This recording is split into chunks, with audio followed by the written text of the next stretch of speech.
Thank you.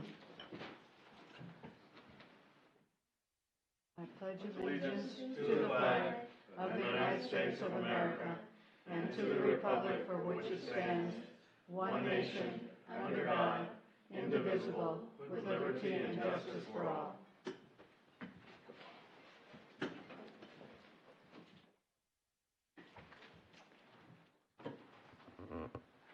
Agenda item number 2, presentations. Number 1, solid waste contract update. We have our city manager, Kelly Kinsler, here to present, and we also have our representatives from Tiger Sanitation to assist in answering any questions that our counselors or citizens may have. So with that said, good evening, Mrs. Kinsler, and welcome. Good evening, Mayor, Council. Thank you. The purpose of this hopefully short presentation is just to give you an update of where the City of Leon Valley and Tiger Sanitation, who you see sitting in the back row this evening, is on updating citizens and informing citizens of the change in services. So December the 5th. Excuse me just a second. Could we please dim the lights so we could see the screen? Thank you. I'm sorry, Ms. Kinsler. Thank you. Yes, thank you. So December the 5th, this body approved the city manager to enter into contract negotiations for solid waste services in Leon Valley with Tiger Sanitation. By the 11th, 6 days later, we had contract specifics. It was signed. Nope, it was signed the 11th. That's right. Worked out some additional details at this table right in here on the 11th and had it signed that afternoon. So the essentials of the contract. As stated in the RFP, the service will be $17 a month plus tax. It's a 95-gallon waste and recycle cart, one time per week. That $17 figure you see is applicable for the first 2 years. Then it will increase with the CPI. Then there is a $16.75 a month service for the 65-gallon waste and recycle carts. That's also one time a week. Same thing for the first 2 years, then increases with the CPI. There'll be brand new carts delivered to the residents from December 26th through December the 30th. 95-gallon waste containers will be delivered initially. But if a resident wants to switch that cart to a 65-gallon cart, they can do so free of charge through May the 31st of 2018. And there will be a hang tag. I'm sorry, thank you, Mayor, March. There will be a hang tag from that 95-gallon waste container, which will tell them the number to call or how to do that. Tiger has ordered and will put into service in Leon Valley, I think they're already here, a brand new fleet of collection trucks for this service. Commercial waste is going to be collected, and actually, if you've noticed out there, they're already distributing the commercial containers. They will be collected in the early morning hours in an effort to avoid further traffic congestion on Bandera Road. Tiger is annually going to coordinate with Leon Valley in an effort to collect the HHW for Texas Recycle Days through a third-party vendor, which is the way we were doing it before, similar to the way we were doing it with waste management, and that was through Bexar County, as I believe it was probably Councilor Alcacer that pointed that out last time. They also will have 3 holidays per year, Thanksgiving, Christmas, and New Year's. So as the carts are delivered, there's going to be a hang tag that's going to be attached to them. It's going to cover things such as billing dates. One thing that we've had to change up, billing dates were just going to flow as normal, but Waste Management sent out their bills. And so Tiger, so that citizens, especially during the holidays, are not double paying, has agreed to just delay their billing until the end of January. That way it gives hopefully citizens time to get their refund and they're not having to double pay. And that was really appreciated because that's a bookkeeping issue on their part, but they were definitely willing to do that. Then after that, once we get that fixed, the billing dates will be very similar to what your citizens saw with Waste Management.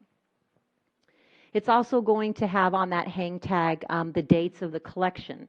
And so they'll be sorting by region. And so, of course, not everybody's tags will be the same because your date of your pickup will be on your tag. Exchange dates and rules will be on there as well. The bulk and brushed will be picked up twice a year, which is the exact same service that you have now with waste management. Collection of residential waste is going to begin no earlier than 7 o'clock in the morning and generally should not extend beyond 6 p.m.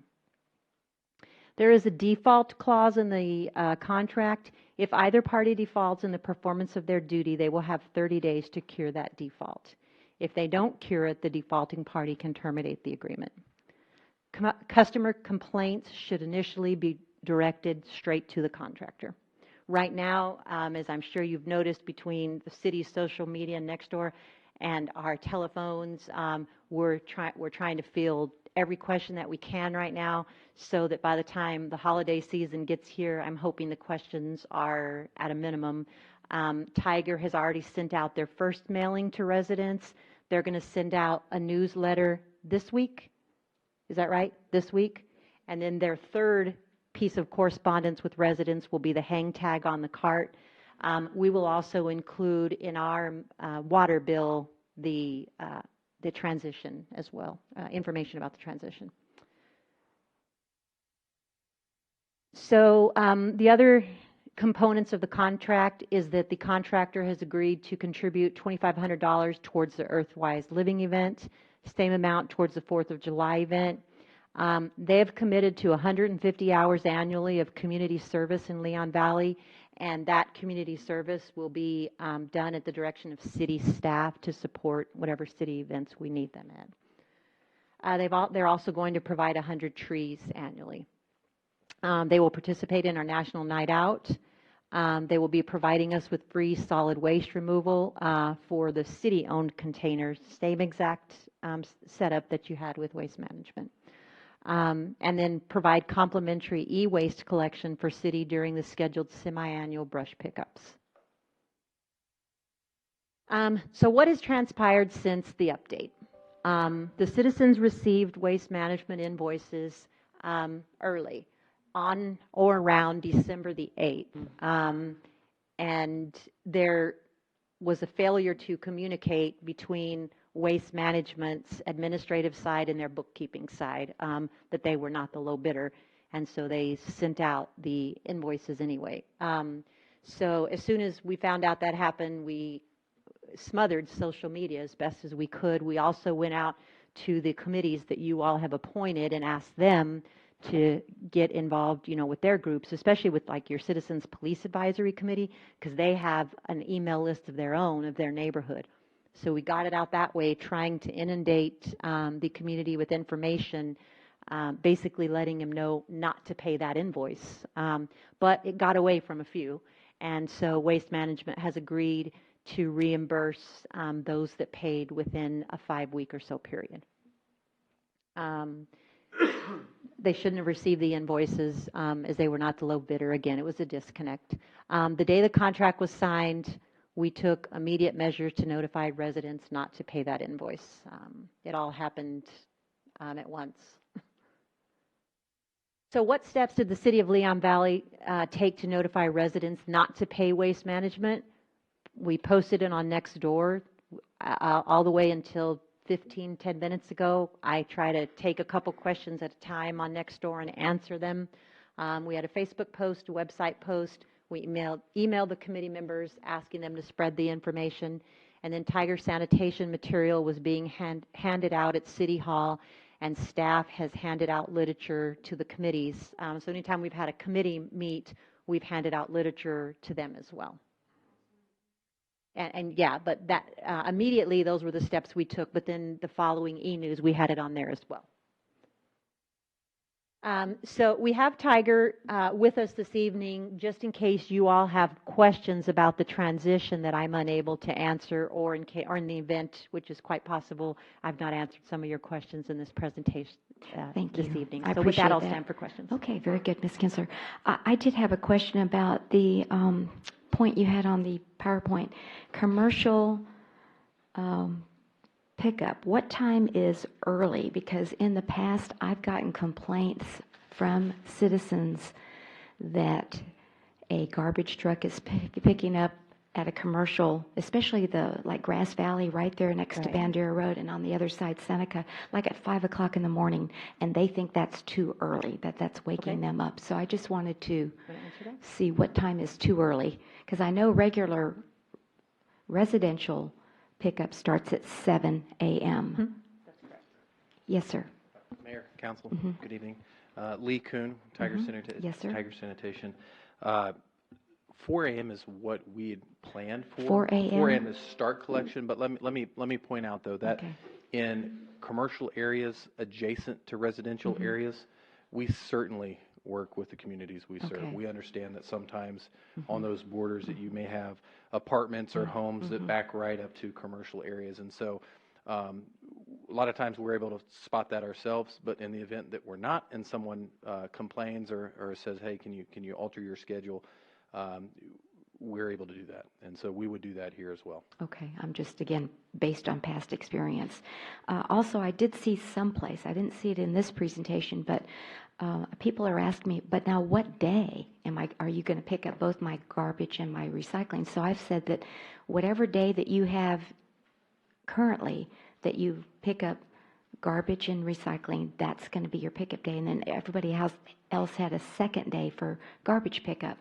And then, so in Forest Oaks, ours is Wednesday, so we're going to keep it Wednesday, correct?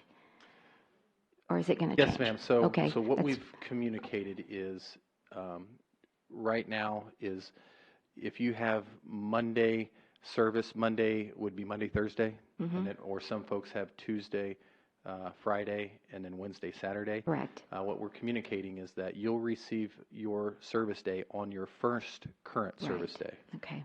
So your service day will not change. Okay, very good. Now, but I saw someplace that the first week in January, with the holiday being Monday, would you explain how that week's going to be a little bit different? And that's our first week of pickup. Yes, ma'am. And we welcome the challenge of Yes, sir. communication. So we've also communicated to folks what they'll receive is notifying them on that first week of service. We notified them of their 3 holidays, and it just so happens the first day of the contract is a holiday. And during those holiday weeks, your service will slide 1 day. And then Okay. so we clearly state, if you have Monday service, it will slide to Tuesday, and so on and so forth. Okay. So, hopefully that addresses the question, and certainly if we get phone calls, we'll share that as well. They'll see it on our website. They'll see it on what we're handing out or what we're mailing out, as well as what will be on the cart. So they'll have multiple opportunities to see that information. Okay. And then what is the process for trading in your 95-gallon garbage for a smaller 65-gallon? I know you said we could just call by March 31st, but, I mean, is there a process where we leave it on the curb and then I don't know. Would you explain that, please? Yes, ma'am, be happy to. It's very simple. They can, residents may call us or email us. Okay. And if they email us, we'll call them back once we've confirmed. But very simple. We'll give the resident a date. So it'll be on your service day. If you have Monday service, and you call in and request, we'll let you know on that Monday that we'll take your 95 because it's out at the curb, empty it, we'll take it, and then we'll replace it with a 65-gallon on that Okay. same day. So All right. you'll come home, presumably, and your 95 will be gone, and there will be a 65 in its place. All right. Sounds good. All right, those are my questions. So let me open it up then for more questions from our counselors. Counselor Alcacer.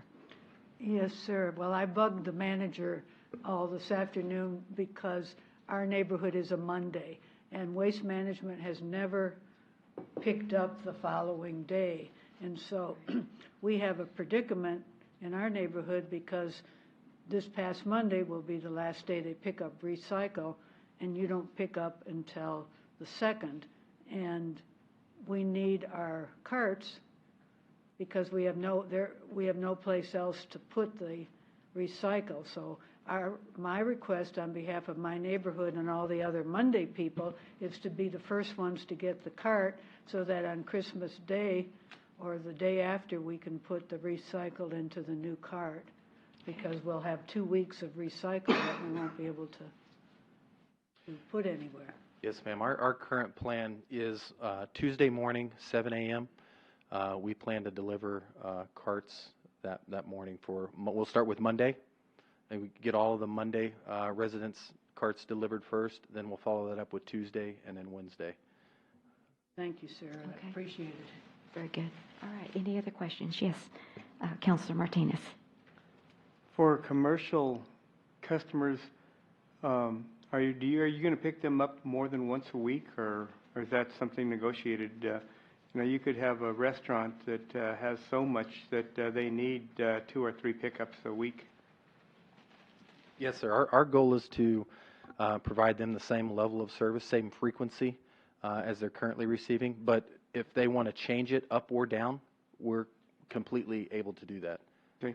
Now, with this contract, I know in the past we've had businesses come before City Council and want to use a different company other than Waste Management. Are those companies still locked into Tiger, or can they get have their garbage picked up by anyone they want? Mayor, Councilor Martinez, this is an exclusive contract for Leon Valley, a franchise agreement, and so you have to, the residents and commercial businesses in Leon Valley all have to use the same provider. That's how you get the rate. Okay, thank you. You're welcome. All right. Anyone else? Yes. The same as with Waste Management. Okay. Counselor Jordan. Okay. Can you go back to the default agreement clause that you?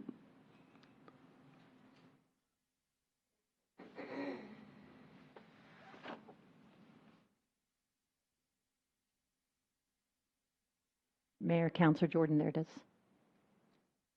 It says that the defaulting party may terminate the agreement, right? Mm-hmm. I'm not following that. That don't sound right to me. So, Yeah, it should be the opposite. okay. That's funny. Mayor and council, it should be non-defaulting. Exactly. Okay, thanks. Good catch. So if they Good have catch.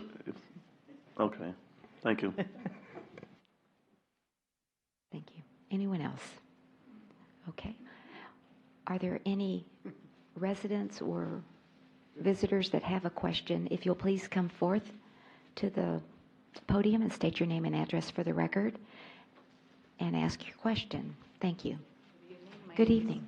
My name is Magdalena. I'm the commercial property manager for the Exchange Parkway Plaza. And when Tiger started servicing us,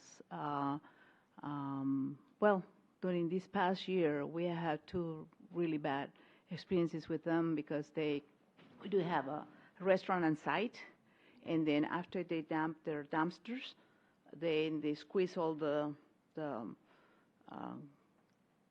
garbage or trash that they had picked up, and then all the juices, really bad smell comes out, and a puddle is left behind. So we've been told that there is a hole in the canister or whatever, and that's a very unpleasant situation. They have left us twice.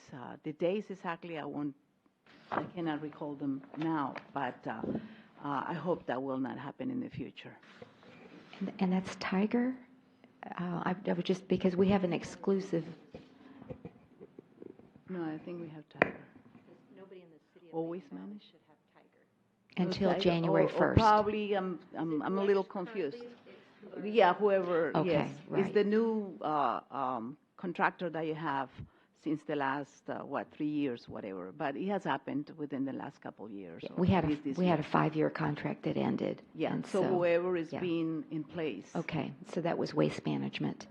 And Was Waste starting, yes, Management? ma'am, You so said- starting Tiger January. is new. Tiger is starting brand Tiger new? will start January 1st of Well, at least it's 2018. something for them to know, not to let Okay. that happen ever. Very good. Because it's very, and we have the state of Texas as one of our tenants, and it's a health hazard. Mm-hmm.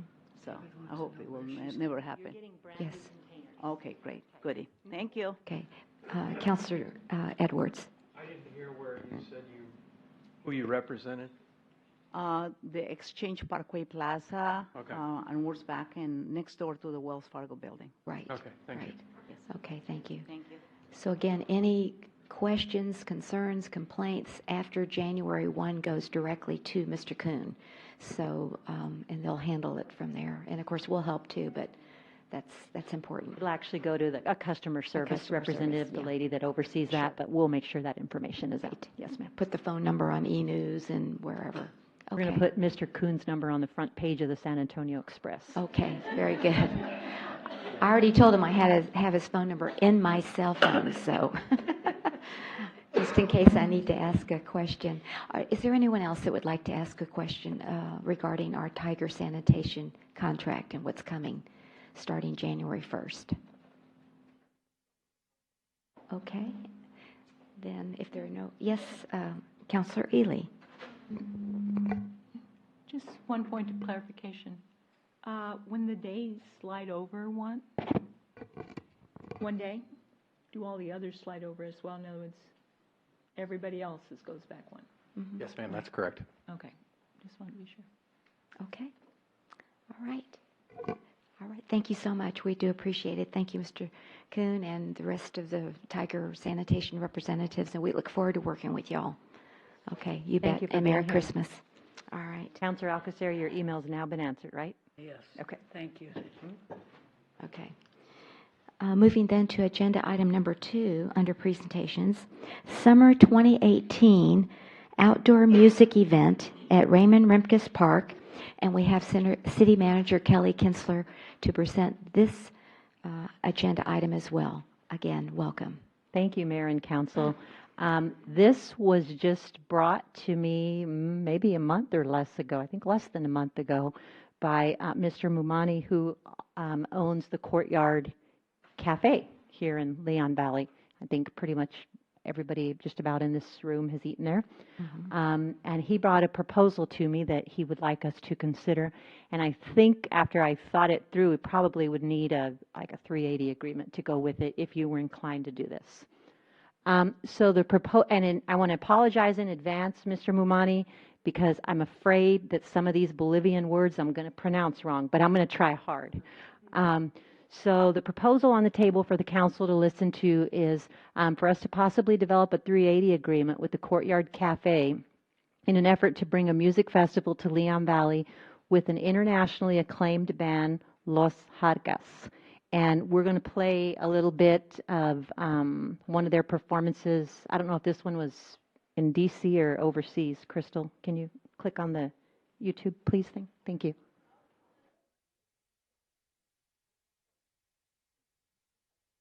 I watched several of them. I don't know which one this one is.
Thank you.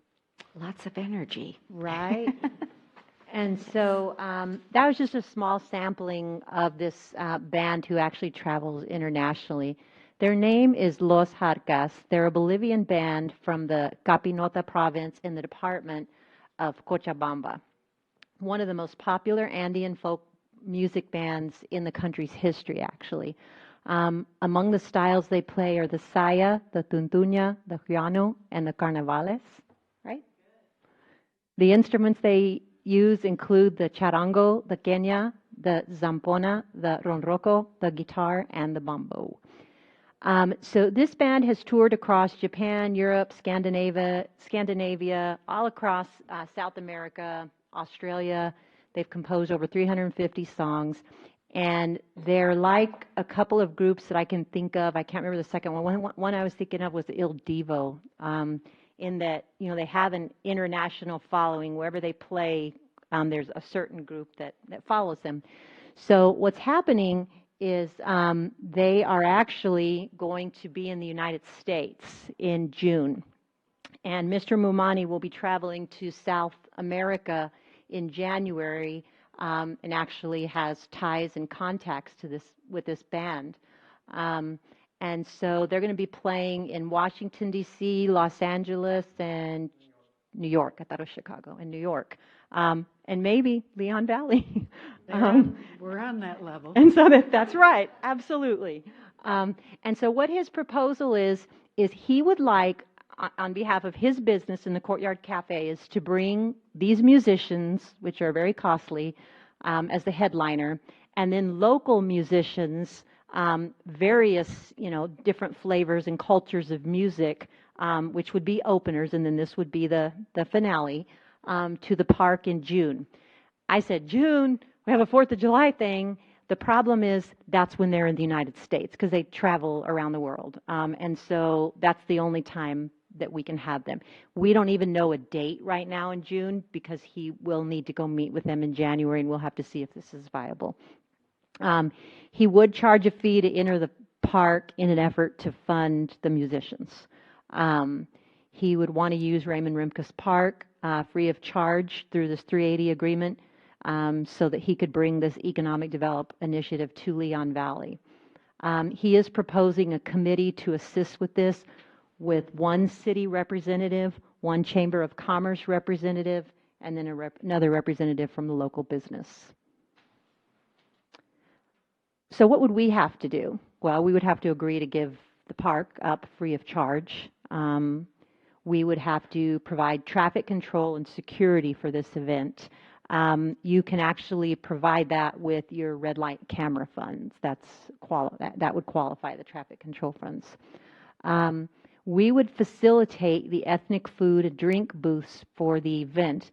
And the reason we put that on our side is because I've heard many times from this council that you're interested in an ethnic food. I know you want an ethnic food, place along Evers Road, but we would be the ones that would be responsible for bringing that diversity of food and vendors into the park. And then we would charge the vendors, obviously, and make the money off of that. We could also facilitate any other booths for the event, any kind of merchandise or whatever. The other thing he would ask is that up here at the front that we would sell prepaid tickets through the city, and that we would offer an employee to be on the committee for the event. Things to consider: this is not in your FY18 budget, so the 380 agreement would have to, this would have to pay for itself, such as the vendor booths, and then, you would need to authorize the red light camera funds to do the traffic control and the street security. We could charge for food booths, which would go back into the city funds for use of the facility and the manpower as well. That would go right back in the general fund, actually. The only month we can hold this event is in June, and we will not have, it's not going to be our choosing as to the date. It's going to have to be the band's, depending on how we fit in with the other 3 major cities in the United States. Okay, so it's LA, DC, New York. Those are the 3. Okay, so not Miami. So the next step really that we need is to get direction from you. Is this something that you're interested in doing, so that we can work on what a 380 agreement would look like? And then eventually we would work on obtaining a variety of food vendors so that we could enhance the event. But I think most importantly tonight is to let both the city staff and Mr. Mumani know whether or not this is something we're interested in bringing to the San Antonio area, because he will make his trip to South America in January, and that's where he would, I guess, generate your contract with the band. Is that correct? And I know it's fairly vague, but that's the information that I have right now. We would have to work everything into a 380 agreement. Well, I guess I've got a lot of questions, and mainly cost. I mean, we know how much it cost us for the 4th of July, and we really spent a lot of money, and it came out of the general fund. So for this to work, I would like it to, and I don't know what the gate fee's going to be. What And I is have it told gonna- Mr. Mumani, Mayor, this may help you, is that it has to be budget neutral. Yeah, definitely. That's the because- bottom line. And then also, are we going to require a gate, like we did for 4th of July for crowd control? We've That's- talked about that, and okay. yes, he would do the fencing around the area. Yeah, I just didn't, again, my deal is the money. I mean, how much is he going to have to charge at the gate in order, and then that means you have to get X number of people there in order to break even, right? Mayor, council, that's correct. However, I mean, with all due respect to Mr. Mumani, that's on him. Because he's the one who is paying the bands and, paying for the event. So he will charge at the gate and hope to recover his costs. Okay, but our responsibility was, So our we were going to do the food vendors, and that was going to offset manpower? Is that what I heard? It was just it's the things to consider. I'd like to know what that is. What's that cost? Because food booths aren't that expensive, are they? Well, Are food they? booths they're not an expense to us necessarily. They pay us to be there. Right. That's what I'm saying. But I and mean, we charge so- what, $100 It just depends on, the event. versus overtime and Exactly. Are we all going to that. charge the same as we charged on the 4th? But, you're not looking at the same manpower that you're looking at for the 4th of July. You're not looking at paying for the entertainment. You're not looking at paying for the fencing. You are looking at paying for the overtime for the officers and the traffic control. But you have now red light camera money that would allow you to pay for that. So that item right now is the item that may not be budget neutral. I just can't tell you You have an because we don't know how estimate- big, do we how many know tickets how we'll many sell. people, do we have an estimate of, it's going to be 10,000 people, 2,500, 5,000? We don't have any idea? I How many certainly people don't. we yeah. attract for I this certainly band? don't have an estimate because they've never been to San Antonio before. Maybe Mr. Mumani can tell us how many people they bring in when they go to L.A., D.C., and New York. But it's different. Yeah, it's completely different than bringing them to San Antonio. Right. Okay, those are just some thoughts I had, but any other questions? Yes, Dr. Edwards. So, Mr. Momani, is that correct? He would be Yes, Dr. essentially Edwards. the promoter. Mayor Dr. Edwards, that would be correct. Yes, if he could come up and just, Can he come up and respond? good evening and welcome. Yes, sir. Would you just state your address of the courtyard just for our record, please, Well, Mr. my Mumani? address 6614 Thunderbird Drive. I live Oh, by the Thunderbird. behind Marshall High School. Okay. My kids went to Marshall High School, and I own the restaurant in 7600 Acre Road. Yes, sir. And first of all, this idea has come out with Miss Amber Anthony. I think that was she was the economic development. Yes, Last sir. year we talked a little bit about, I think there were some ideas about a ethnicity festival food. There was going people's ideas and just put an idea. And then another occasion, I met Miss Kelly about this this idea, and so it just kind of come this group that I know for many years. Actually, we went to high school together. So, Wow. so it just happens that maybe, well, we're talking about ethnicity. What can be more ethnicity than having a group from South America? Their roots are with the Incas and also with the Spanish culture and African culture. They provide different types of music, and I think maybe this group provides the true ethnicity culture as far as music. Now, of course, the Courtyard also features bands in the evenings. If you don't know, Friday and Saturday we have country players, we have jazz players. They come in play over there. So what we want to do is I want to probably begin if we can, I don't see why not, a music festival every year where somehow we can promote what Leon Valley is all about, because we are rich in culture, but nobody knows us. So we need somehow maybe maybe push the business community as well to take a part, not just demand the city to do this or to do that. I think as a business owner, I will be ashamed to ask for the city more. One of the reasons I said that because 5 years ago I came to one of the meetings over here to request a sidewalk for the kids from Marshall High School, and I was told, hey, we don't have enough money because the kids have to get to we don't have money to do it. So maybe if we start doing things, maybe the revenues will come in more. Maybe the city can start doing something. So now, as far as the Carcass, it's a group that's well known all over the world. They're going to be turning 50 years next year, so they're going to make special tours everywhere that they've been before. Now, Carcass, normally, if we bring the Carcass over here, probably going to have people coming from Houston, Dallas, God knows. They are well known. I see. They are well known, and the sooner we can spread the word, the better. If we promote, there's going to be a lot of people coming from out of town. So the video we saw, that was in an auditorium. Do you have any idea how many people attended that event? Was that 2,500 people? The video that we saw probably was one of the worst ones I picked. I just picked one of them. Well, But in New York, they fill in 40,000 people. 40,000? 40,000 people in New York. In Barcelona, Madrid, there are also 50,000 people.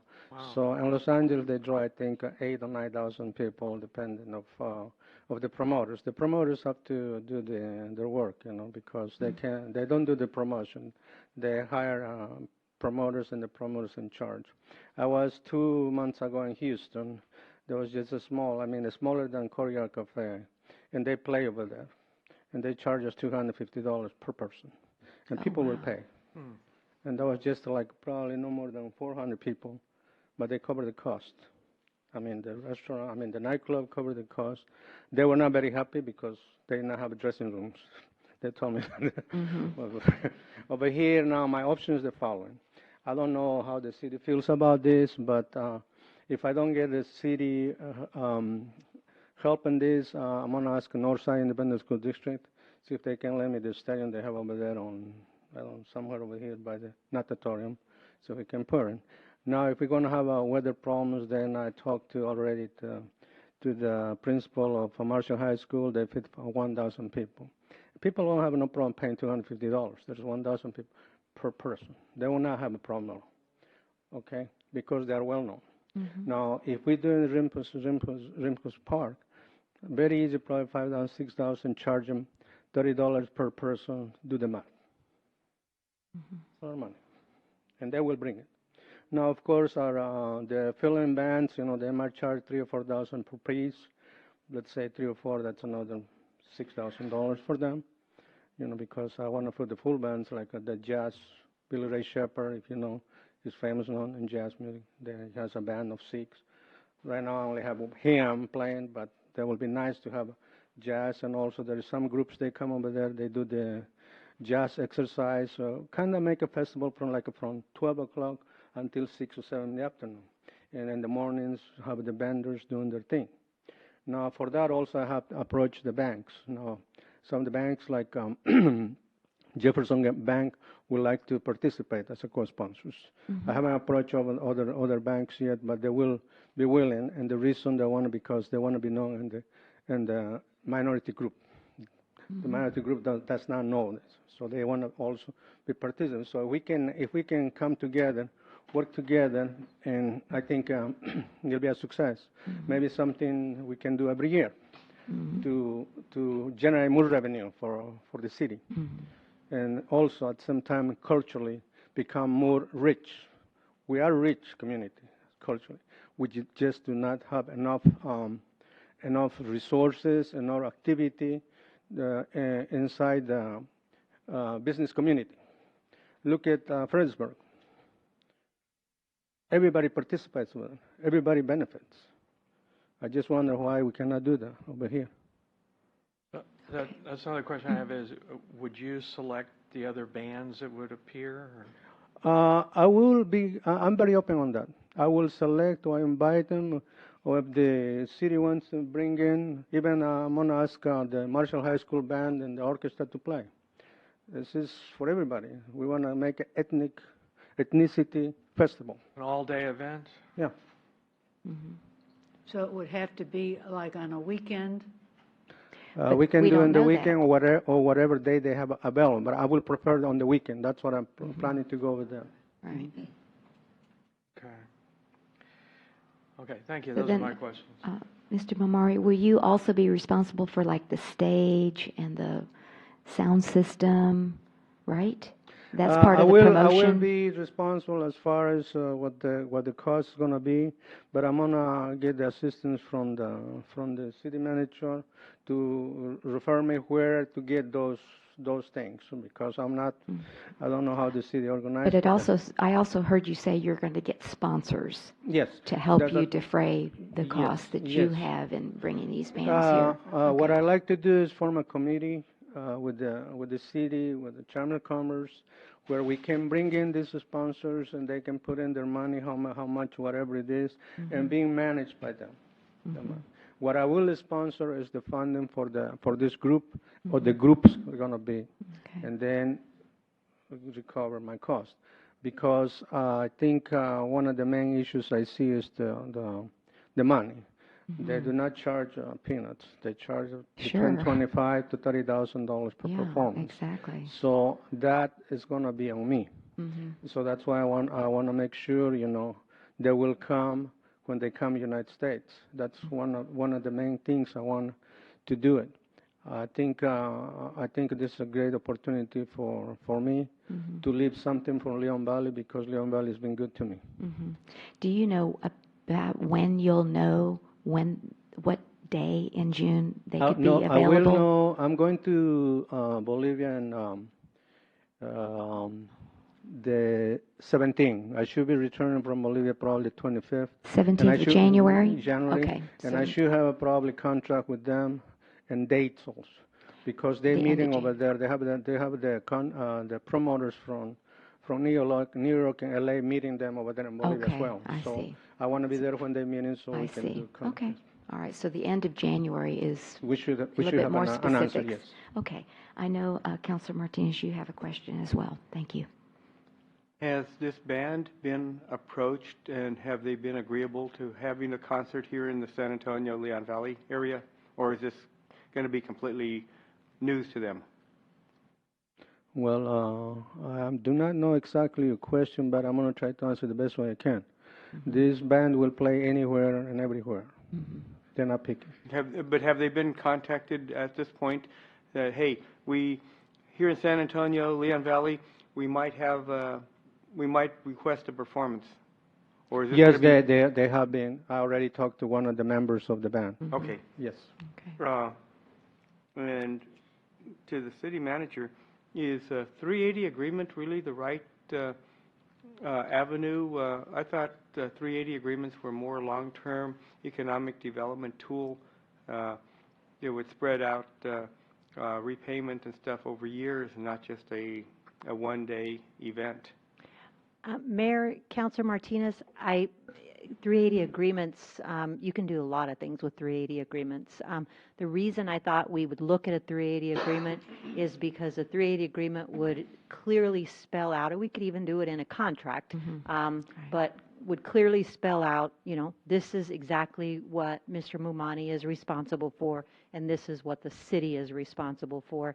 And the only reason 380 came to my mind, and like I said, that was an idea, was because the intention of this is to generate economic development funds in the city of Leon Valley, you know, to draw attention to the city of Leon Valley.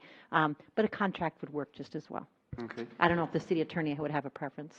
I don't have a preference, Mayor and Council, but just wanted to clarify on the 380, it's not just for loans, it's also for grants. If we were to grant them the funds, it can be a short-term agreement that, you know, no agreement has any time limit. And so the only requirements under the statute for a 380 agreement is that it be for economic development purposes.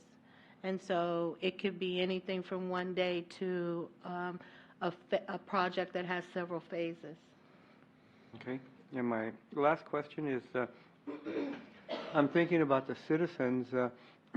Our park is heavily used, especially on weekends, and I could just hear the uproar from people that want to go to the park and just do their exercising, you know, walking the path, and all of a sudden be hit with, hey, you want me to pay $30 to walk around the track? Mayor, Councilor Martinez, that's a legitimate concern. We have that same exact issue with the 4th of July. Oh, we don't charge for the 4th of July. Right, so but they we can still have the complaint. Yeah, but still, that they their can still park is come in there and they unavailable. can still walk. They may Right. have to walk, dodge people, but they can still walk. Sure, that's the discretion of the council as to whether or not, you know, you're interested, and that's why it's called a 380 agreement or a contract. You have to decide that you're going to give up your park for that day for this huge, hopefully, festival, and that would be a decision of the council. Okay, typically, you know, I'm normally very agreeable to looking at different ways to promote our city and music festivals and stuff. I just wonder if you're open to, since you want to have it an ethnic event, have all kinds of different musics, not just Bolivian, but all kinds of music, maybe even country or, you know, a rock. That's what he said. Just have a little bit of a variety of music. You said jazz, too, Yeah, Mayor, right? Councilor Martinez, that's been his intention all along, and I believe you Yes. just said that. Yeah, Dr. that Edwards he's in wants a jazz. variety of music. This would just be the headliner. Great. I think he said He did Yeah, say he did. He jazz. did Now, say you've that. got a jazz lover down here to my left. Got two jazz lovers. I heard it. Jazz I heard lovers. it. I love jazz too. So, anyway, okay. Yes, Counselor Jordan, thank you. Just to issue about the park, if we had announced this and advertised it, then if it's going to be gated like it was for the 4th of July, the actual circumference of the park is the track, so they wouldn't even have to come into the actual venue. So those logistics could be worked out pretty easy. I think it's a great idea. It's like economic development as well as bringing attention to the city and bringing the community together, so it'll be community development as well, as far as I'm concerned. And like you said, you're going to bring in jazz, country, many different cultures of music and ethnicities. So I think it would be a great idea as long as we could work at the logistics out as far as, you know, see if they're able to come here and kind of, you know, since you said they're nationally known, if we could, I know it's hard to, but kind of try to predict what attendance would be, you know. So I'm in support of it. I think it'd be a great idea. And we've been talking about it anyway, between having a festival where we have the different foods with the food booths set up and the different cultures represented there. I think it's some similar to Taste of New Orleans or whatever down in San Antonio and the other things that they do. It would be something for Leon Valley, and it'd be culturally diverse. So I think it's a great idea. Thank you. I also think two other points are Mayor, Councilor Martinez. The city of San Antonio and other cities close down their parks to utilize them for festivals as well. So it's not unheard of.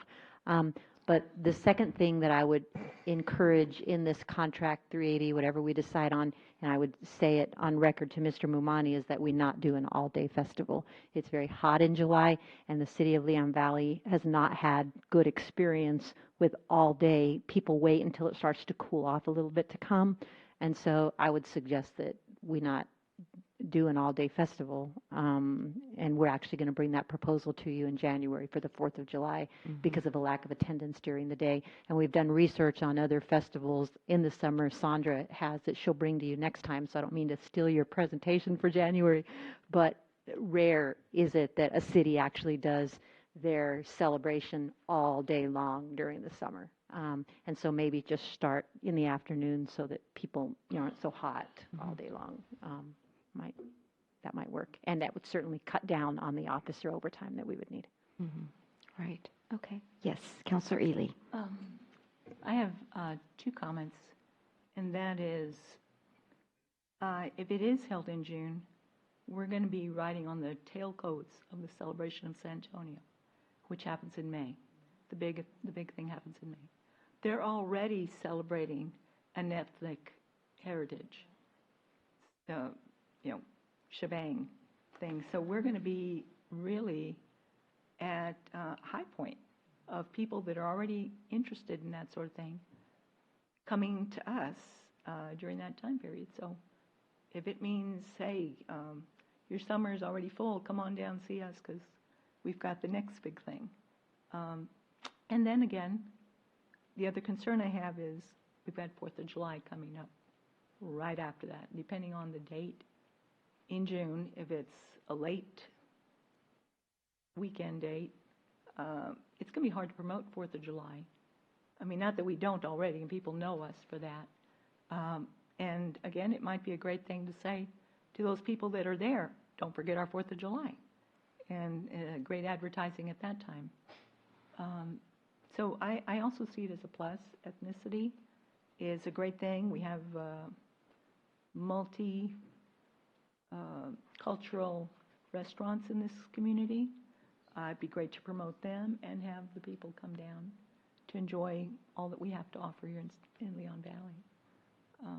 And I'm happy to hear that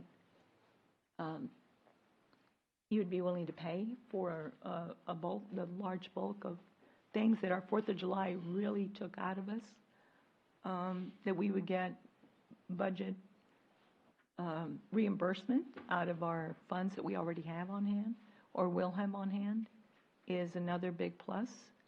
So our community shouldn't feel like we're putting out. We're actually getting back quite a bit. And just an notoriety that if we do have one every year, then people can know, just like San Antonio has the Jazz Festival, we can have the multicultural festival, including jazz here as well. So that would be a great bonus for us. So thank you. I may just clarify this point.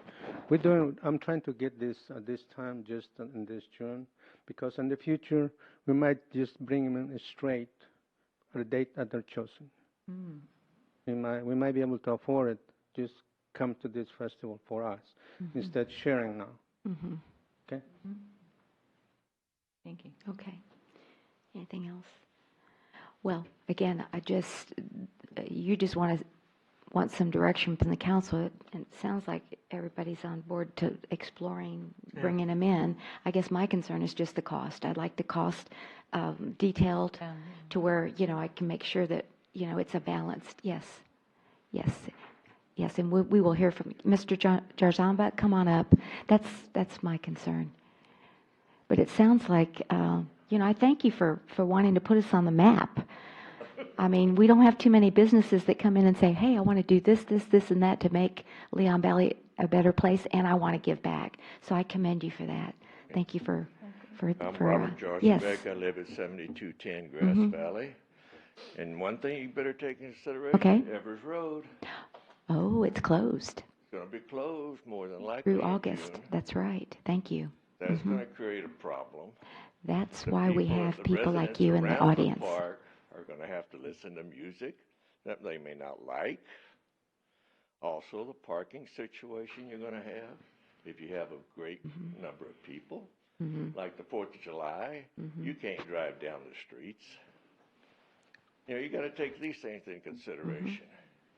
You're Now, right. it's a good idea, but you need to have a confined area.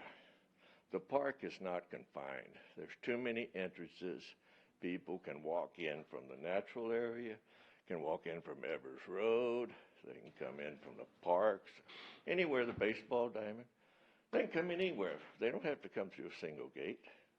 Are you going to gate it all off to where nobody can get in?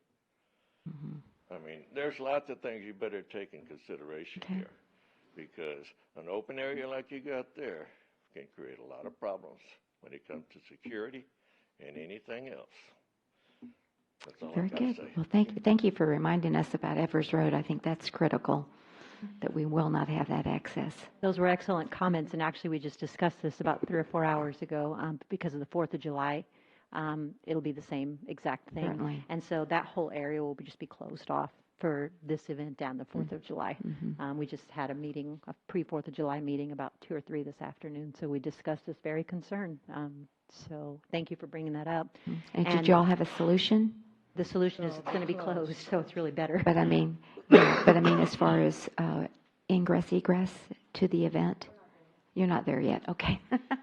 All right. This Just is our thought I'd ask. pre-4th of July meeting. Yeah, it was a pre-4th of July. Okay. Yeah, you're not that good. Okay. And we also did, though, just to make sure we're all on the same page, Mr. Mumani did discuss fencing the entire Right. event, not having open. Okay. It Dr. was Edwards. primarily fenced off for 4th of July last year. to- Right. Mayor Dr. Edwards, it was fenced off last year. That's correct. Okay. All right. So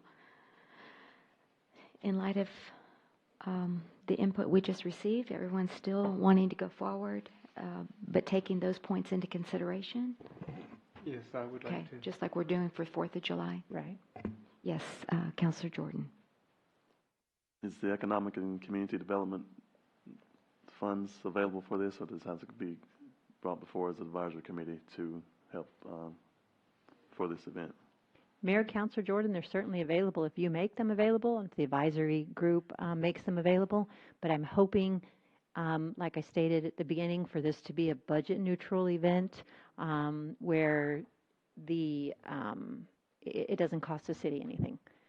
By the time we make the money from the vendors, and also Mr. Mamani and I had talked about the city selling the beverages as well, or getting $1 off of each beverage or whatever, so that the city makes money as well. So I'm truly hoping that we don't have to take that route, and that it's a budget-neutral event for the city. So where does the red light camera funds come in? I'm kind of confused now. I was Funny enough, I'm about to talk to you about that in my manager's report. I believe that we will have the insertion of our first red light camera on January the 8th. We have a pre-construction meeting tomorrow sometime, and I will know for sure tomorrow, but I'm about to announce that in my city manager's report. Okay, thank you, ma'am. Thank You're you. welcome. Thank you. All right. Any other questions on this particular agenda item from anyone in our chambers this evening? All right. Seeing no one, then we will then move forth. There's no other questions or comments on this. We'll move to citizens to be heard. Agenda item number 3. Are there any citizens or visitors in our chambers this evening that would like to address the council?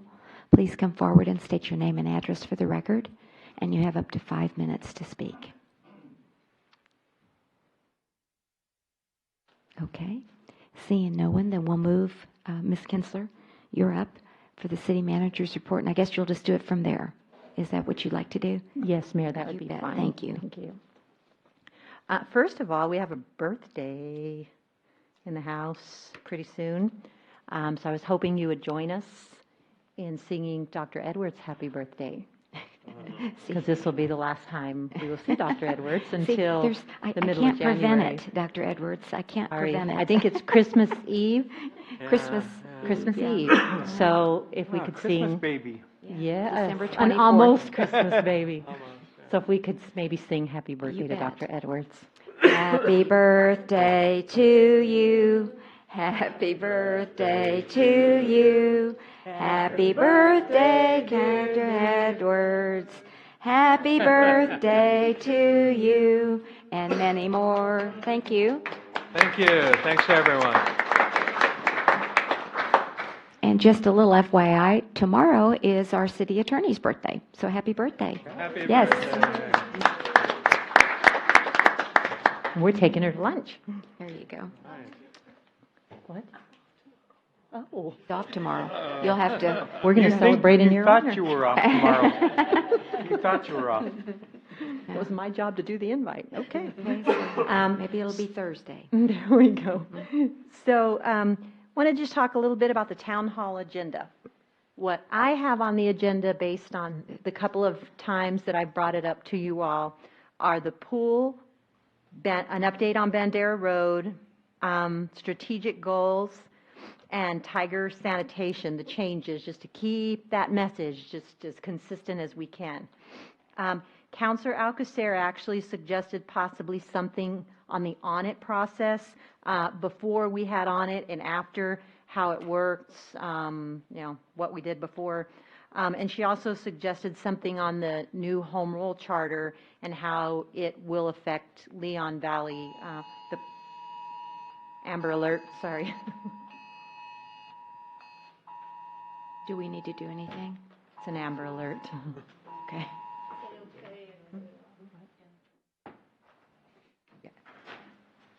And then, so the second thing that she suggested was the new home rule, how it'll affect Leon Valley, basically the things that we can do as a home rule city.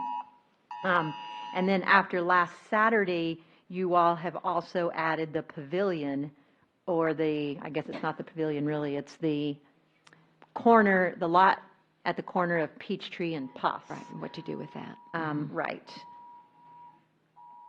is going to happen for a little bit. Everybody's going to get it, I guess. I'm just wondering, Counselor Alcacer, could we, like on the audit, could we have a table and I'm just trying to think if we have so much. Oh, and Tiger will have a table there as well. Maybe we could just have a table of information on the audit and.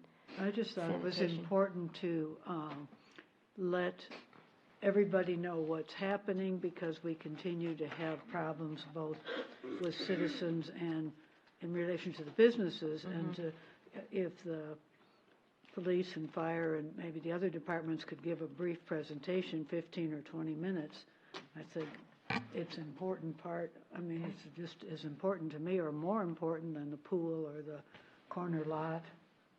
That's why I'd like to see. Okay, and then what about the home rule charter? What Well, was your ideas on that? we need an update is what I was basically asking for, to show what's happened since then and what's going to happen, so that we have a follow-through. You don't just have an election and do nothing. Nobody knows what's happening. Okay, would that be like suggested ordinances that we can implement? We could do that in 5 to 10 minutes. Mayor and council, y'all did declare the election adopted, declare the charter adopted. That's the last thing that we needed to do in the process. Basically, you are a home rule charter city, and everything that goes with that. So, But nobody really knows what that means.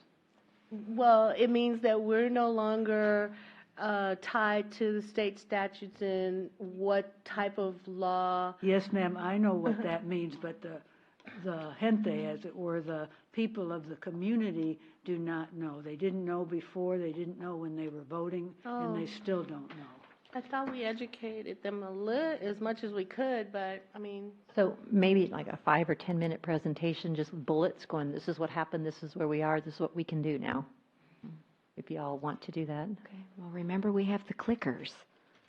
So what do we click on the home rule? Oh. No, I love We those did. clickers. Okay, does everyone agree to add those extra items, the audit and the new home rule charter summary? And then Are we also the gonna have pavilion that came out of the December 9th meeting, so I think we all had agreed on that, so that was good. Okay, so Town Hall is pool, Bandera Road, options, strategic Option, plan. oh, Bandera Road options. Uh-huh, Got it. options, strategic goals, and I had asked about that. And in 2014, we updated our strategic goals, and this would be an update to that. And Ms. Kinsler said that staff has been working on that. And as you know, with strategic goals, you don't want them to get stale, and it's always good to update them every 4 to 5 years. And so this is about 4 years. So anyway, so I think that would be a good one as well. All right. Anything else? Is this, adding these other two items, will that make the meeting too long or too cumbersome? That's my biggest concern. You know, we really just need to really stay with maybe 3, possibly 4 items, and otherwise it really gets rushed and nobody really gets the full benefit. Mayor, Councilor Martinez, I might be able to help with that. And then I think the Tiger sanitation, the audit process, and the home rule, those could be 5 to 10 minute presentations each. Those are just, let's just get the information out there one more time. And then the other ones, we could take the time with, so that we didn't take up too much of the time. Then that would leave you 1, 2, 3, 4 items that you would really need to dissect and get citizen input on if you did it like that. Just a suggestion. And last year I gave you the postcard. I think we had. I have it on my desk. I think we had probably 6 items also last year. So, and we got through it in 4 hours. Home rule being one of them. And home rule being one of them, yeah. So, okay. I'm And- sorry, would the Hebner Onion centennial celebration be all tied together? I'm sorry, the Hebner Onion, This celebration for Tricentennial? the city? Would that all be tied together as one? well, let's see. I'm not sure. Are we going to, that, I think I know we're going to talk about it on January the 4th. We have a At meeting that January workshop. 4th. And as far as bringing that to the town hall, is that what you're asking? No. Okay. I'm not If the sure. citizens are going to have any input on that, or, I mean, having it at the city council meeting is one thing, but at the town hall would be like a follow-up, I guess. Yeah. I'm not sure how it's going to be fleshed out by the end of January, but, you know, maybe the Historical Society could have a table, or if y'all want to add it to the town hall, we could do that too. So, whatever y'all decide. It's not pertinent, I mean, I just thought it'd be a follow-up information thing that we could have, and maybe just a table for the Hebner Onion / celebration. Sure. That's a good item. I think so. Okay. All right, so is that agreeable to everybody to invite them and have them pass out information about the tricentennial event? I believe that's May 27th, 2018. They're going to have a ice cream social at the homestead. Okay, so no clickers or anything like that for the homestead. It's just an Just a table. informational table. I think so. Table? Is that right? Table. Okay. We can have clickers about the audit and the other add-on things, or? No, the audit will just be a presentation unless you want them there. No. No, okay. I didn't know if you were talking about the homestead itself or the tricentennial celebration alone. No, both. Both? I mean, because it's at the homestead, Okay. just, you know. Okay. But a table, right? Okay, we're all on the same page. Okay, All right, I've anything got else that. on the city manager? Yes. I'm sorry, the items that's on the town hall meeting that requires the The clickers? the so-called clickers. Okay, is pool. The pool, The Bandera Road options, okay, and the property. Goals. the goals. Do we want to Goals. add these goals or update these goals? Yes, ma'am. And the pavilion. The lot. The lot. What do you want to do on the lot? Okay. We're not going to say pavilion, but what do we want to do on the lot? Because we got a lot of different ideas Right. at that meeting. So those are the ones that I would say would need the clicker. Yes, ma'am, thank you. And then the rest of them, as you said, Ms. Kinsler, we could just give information on the audit, the home rule, and the Tiger sanitation, That's correct? And the Historical And then Society the Historical table. Society Mhm. would have a table. Okay. Well, on it could have a table too, and really home rule could just have a table with literature to pass out. You could. I just don't think either one of those will take more than 5-10 minutes. They'll be fast. Just an update, and then we could also have the literature if you'd like. Okay, all right. Whatever pleases the council. All right, but I thought I heard we were going to have little short snippets on it, home rule, and Tiger. Okay, and if they have a table with information, that's going to be in addition to. Correct. Right? Mhm. But the Historical Society, that's going to be table only. Is that what we decided, everybody? Okay. That's what I heard. Just so we are all on the same page. Great, thank you. All right. Okay. After that, we have a pre-construction meeting with our red light camera vendor tomorrow. There's lots of things going on with this, the contract and the engineers and TxDOT and the city of San Antonio. The last thing we were waiting for were TxDOT's comments, which we've received, and it looks like we're going to be able to address those. We already have, actually. We will have a problem, though, erecting these cameras as quickly as we thought we were going to be able to, because TxDOT has a moratorium on lane closures from the 15th of this month through January the 2nd. So, but we still think, even with that moratorium, that we'll be able to get that first one up by January 8th, unless I'm told different tomorrow at our pre-construction meeting. Excuse me, Ms. Kinsler, is that lane closures on Bandera Road? There's a moratorium. We can't close You lanes can't on Bender close. during that time. Exactly. Why? I don't know why. That I was mean, just are the they- comments they're not received doing on the engineering construction, are they? reports. I'm not sure. That was just our comments that we were not allowed to close the road during that time, Oh, the holiday. And it's From- odd because that's the time when school's out. yeah, December 15th 15th to to the, January 2nd. That was Oh. their comment.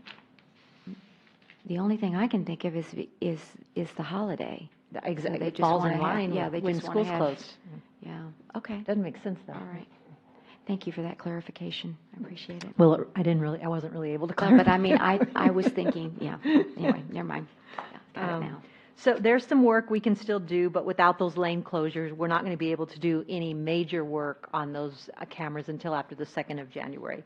But we will know tomorrow whether or not we'll definitely have that first camera installed by January the 8th. December 22nd to January 1st, city offices are closed in observance of the winter holidays. Emergency services, animal control, code enforcement, and the impound lot are all remain available. All those services will remain available. January 2nd would be our next regularly scheduled city council meeting, but that's canceled due to the New Year holiday. January 4th at 5:30 p.m. Right here, there's a special city council joint workshop with the Historical Society Board of Directors to discuss the possible city acquisition of the Huebner Onion Homestead, a possible cooperative agreement with the Leon Valley Historical Society, the tricentennial celebration at the homestead in May of 18, and any other related matters. So after tonight, our next city council meeting will be January 16th at 6 p.m. January 27th is our town hall meeting at the conference center. There are no committee meetings that I am aware of for the remainder of this year. Okay, very good. And with that, I'd stand for questions. Yes, any questions for our city manager this evening on her report and her updated report? I hope everyone got the full report. It's right outside on the table as you come into the chambers. So, all right, thank you.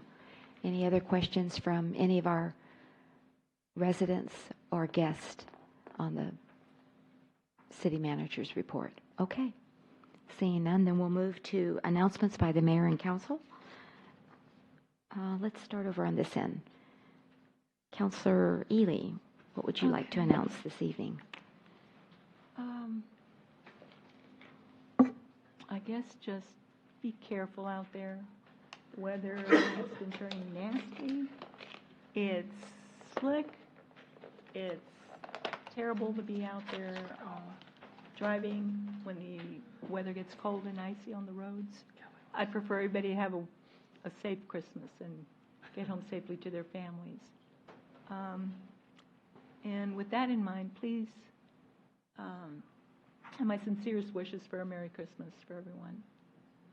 Hope everyone has a chance to be with family this year and enjoy the blessings of this season and share the love and friendship that maybe you haven't had in a while. Try to get out and do that. Thank you. You're welcome. Counselor Jordan. Yes, ma'am. I'd just like to thank all the citizens for coming out, actually all throughout the year and helping us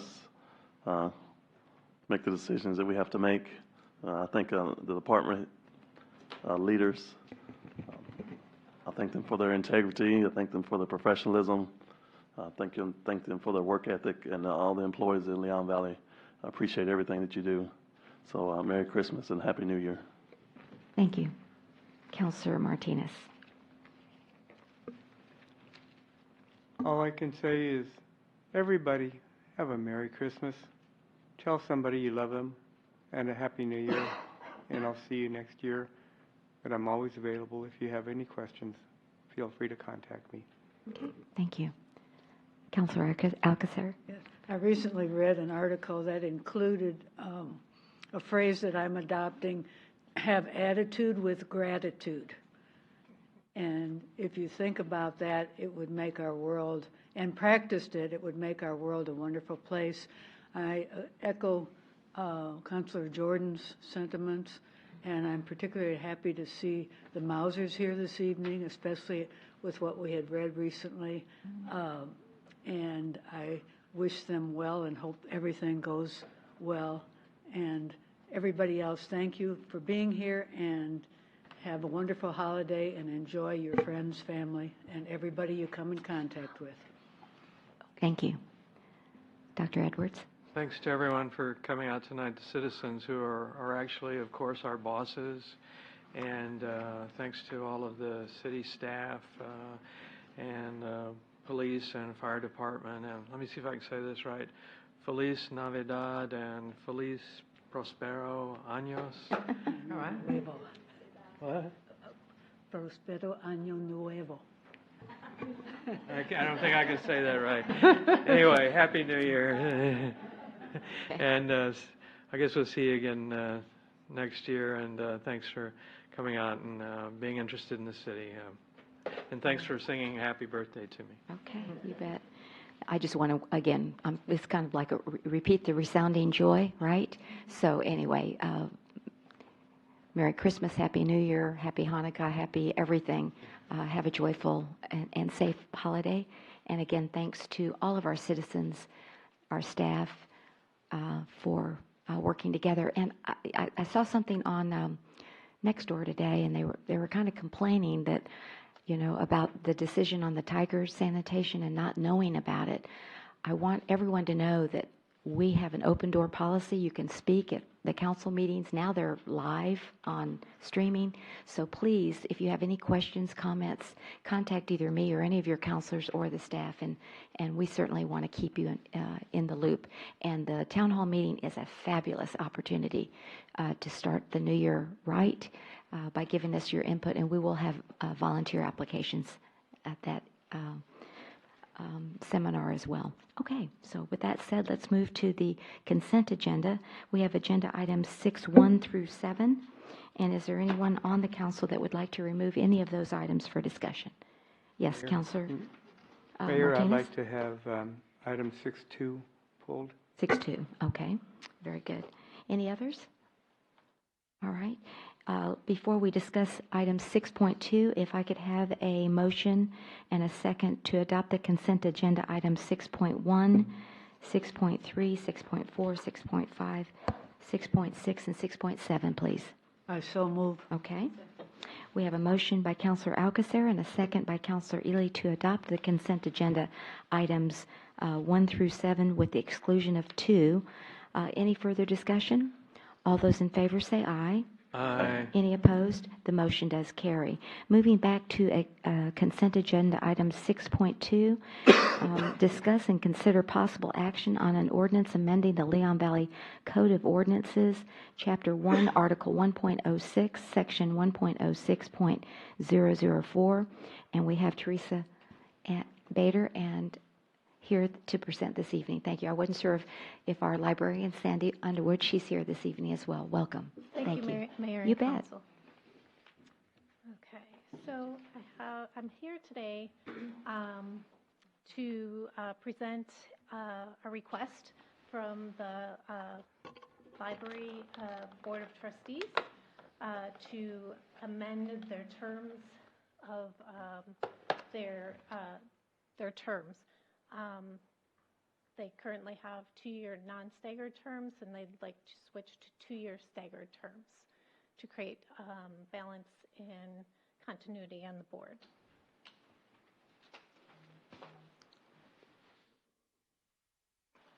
Okay, so in your packet, you have the actual ordinance for the Code of an Ordinance for the Library Board of Trustees. And what the board would like to change is sentence 2, which states such trustees shall be appointed to serve for a term of 2 years, coterminous with that of the mayor. The library board would like to change sentence 2 to read, such trustees shall be appointed to serve staggered 2-year terms to balance continuity with new perspective. The library board has discussed this change at length. They believe that staggered terms will allow for continuity. They also believe that new members will benefit from the experience of prior members who have gained experience and knowledge. And without staggered terms, there's a possibility that the whole board could turn over at once. If that would happen, the collective knowledge would be bankrupt rather than banking on the experience of elder members. So this change would avoid that. Okay. There is no fiscal impact. It affects the social equity positively because it will have, it'll ensure that the board has more stability as time goes on. Sure. Okay. Thank you. I will ask Councilor Martinez to begin the discussion. The staggered term, I have no problem with that. Where I have a problem is, I think the last sentence needs to remain. All boards and committees serve at the pleasure of the mayor. And the mayor, if we have been lucky for the last 12 years that Mayor Riley has been mayor and the boards can continue to function the way they have been. But in the future, should Mayor Riley decide not to run for re-election, the next mayor should have the ability to select whoever they would like to fill the different boards, committees, and commissions that we have. That is something that is the mayor's power. It's a function that happens in the federal government.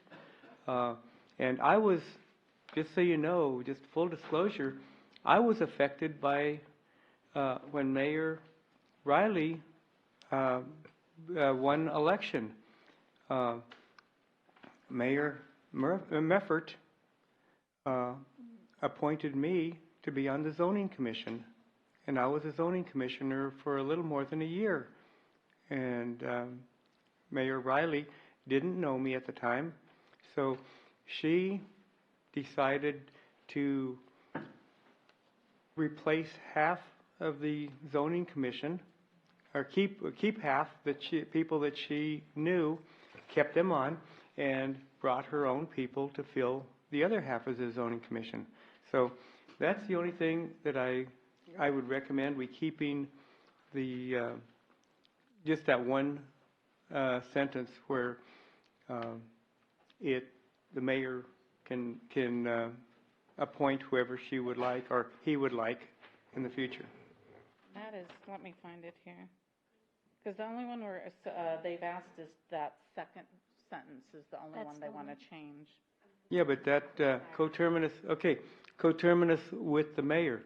Right, just meaning the entire board can.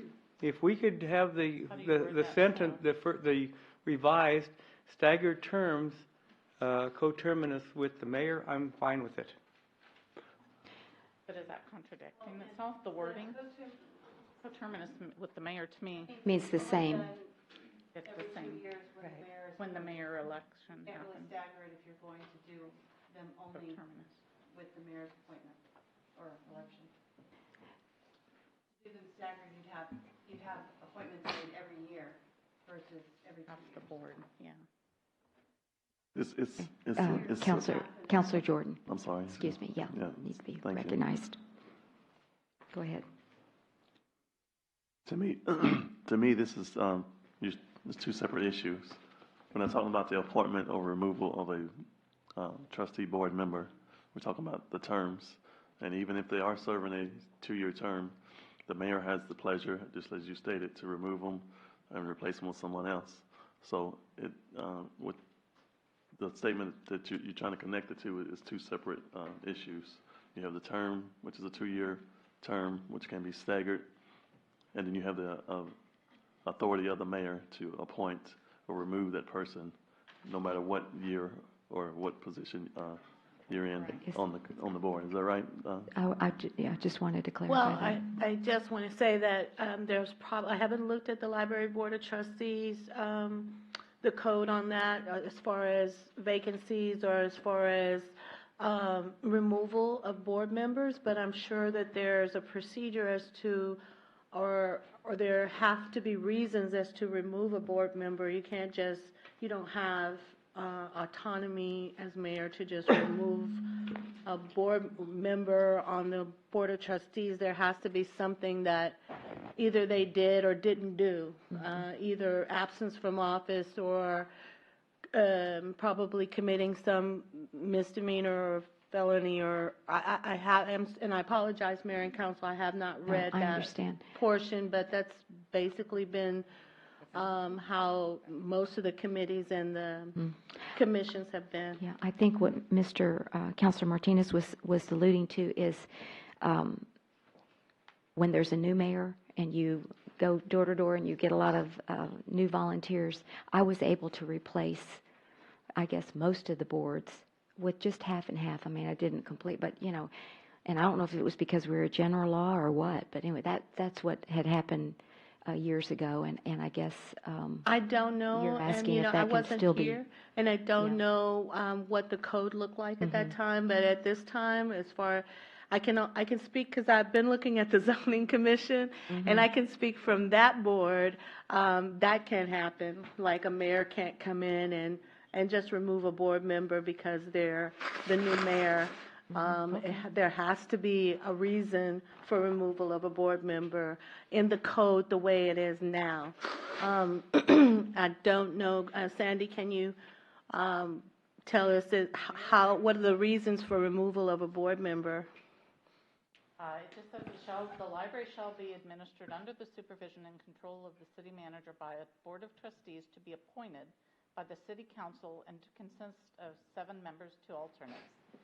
Such trustees shall be appointed to serve a term of 2 years coterminous with that of the mayor. It goes on to say a trustee who is absent for 3 consecutive board Right, meetings that's except pretty for standard. illness or disability or without first being excused in advance shall be deemed to have vacated his trusteeship, and the city council may appoint a new member to fill the unexpired term. Appointees need not be residents of the city, but preference shall be given first to such residents and second to residents of the northwest part of the county.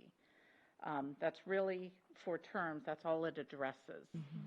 So But yeah, it doesn't address that, that the mayor, that you can't go in and say, So I think that "Place you." They just want to have staggered I, terms. Mayor and I council, I understand, think and I that understand that. That's why you want staggered terms, so that we have staggered terms That's on all this they're board. So you don't want all new people. I agree. So, Mayor and yes. council, I think that if you want to amend the code to allow a mayor to come in, a new mayor to come in and replace board members with your own choices, we would have to amend the code for all the boards and commissions, because the way it's written now, that's not a possibility, the way I read the code. Yes. And then that's a separate issue from tonight. Tonight is just The staggered staggered terms. terms, and we have to take out the part that says coterminous with that of the mayor, because the staggered two terms can't and those two exist can't together. exist I together. understand that. Okay, all right, very good. Can I hear from another counselor, and then we'll come back to you. Counselor Ely? That was my only other mention of that phrase, was it can't say coterminous because the staggered wouldn't coincide with that, would not work with that. Right. So, and Okay, very staggering, good. just like Mayor just mentioned, it's what we do, and that's why we were able to keep everyone on board that was there already, knows what they're doing, help the ones that are coming on board to know what to do in city council. So Okay, very good. definitely. Counselor Martinez? But my comment to the city attorney is, when Mayor Riley was elected, she dismissed half of the zoning commission. And I brought got it grief in. for that, let me tell you. It wasn't easy, but I had all these people that, that wanted to serve, and so apparently I was allowed to do it. And Oh. but it was not an easy process, and in hindsight, I don't know if I'd do Mayor it and again, council. but that was, I was green and didn't know better, but I just wanted all these people that I had met door to door they wanted to serve. They were enthusiastic and they wanted to serve. So anyway, so that's what you're alluding to, and like I said, maybe that wasn't the best thing, and so you're saying that we can't do it because of the No, Mayor and code, that we have to Councilor change Martinez, you would have to change Yeah, the code right. completely. Right. I don't know what it was back then, and it may have been Right. amended since then. I can't speak to that time, but I can speak for now. Okay, thank you. Yes, Counselor Alcacer. I think the only difference is really the mayor, it says the appointment, but it has to be approved by the council. Exactly. And so it really isn't a mayoral Right. appointment alone. And, yeah, I The had other thing is council all the approval. boards have staggered terms. I was surprised that this didn't exist with the library, and I'm all for it. And at that time, we didn't have any staggered terms at all. It was just straight. Every 2 years, the mayor would appoint the members, or would suggest appointed with, again, the council approval. You're right. Mayor, I Yes. did have one other point. I think when I was reading through the packet, I saw where they had a vacancy. Is that the one? No? There were no openings, okay.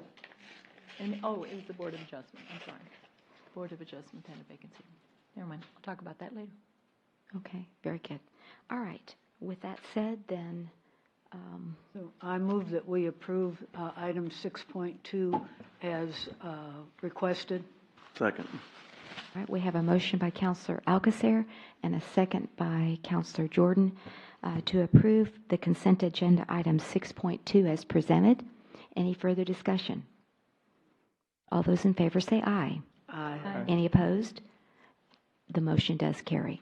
Okay, thank you very much. Mayor and council. Yes, you bet. Have a good evening, and I hope everybody noted the times that y'all are open during the Christmas holidays. Y'all will be open for some part of the time, so. Our normal hours, the exceptions are closed Christmas Eve, Christmas Day, and the Tuesday after.